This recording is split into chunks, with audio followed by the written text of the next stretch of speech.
Khammam parliament ఎన్నికల్లో పలువురు ప్రజాప్రతినిధులు తమ ఓటు హక్కును వినియోగించుకున్నారు. ఈ సందర్భంగా కల్లూరు మండలం నారాయణపురంలో మంత్రి పొంగులేటి శ్రీనివాసరెడ్డి తన సోదరుడు ప్రసాద్ రెడ్డితో కలిసి ఓటు వేశారు. ఖమ్మం నగరంలో మంత్రి తుమ్మల తన ఓటు హక్కును వినియోగించుకున్నారు. బీఆర్ఎస్ ఎంపీ అభ్యర్థి నామా నాగేశ్వరరావు కవితా డిగ్రీ మెమోరియల్ కళాశాలలో కుటుంబ సభ్యులతో కలిసి ఓటు వేశారు. హార్వెస్ట్ పాఠశాలలో మాజీ మంత్రి పువ్వాడ అజయ్ సతీమణి వసంతలక్ష్మితో కలిసి ఓటు వేశారు. ఇక బీజేపీ ఎంపీ అభ్యర్థి తాండ్ర వినోద్రావు ములకలపల్లి మండలంలో ఓటు వేశారు.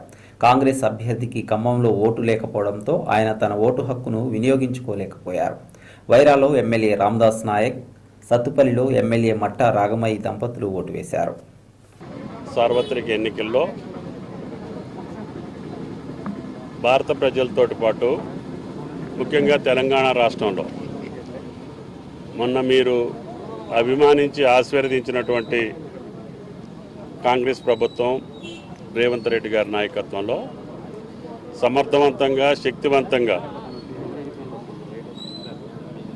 పరిపాలన ప్రజాహితంగా కొనసాగటం కోసం ఈ ప్రభుత్వానికి బలోపేతం చేయటం కోసం ఈ ఎన్నికల్లో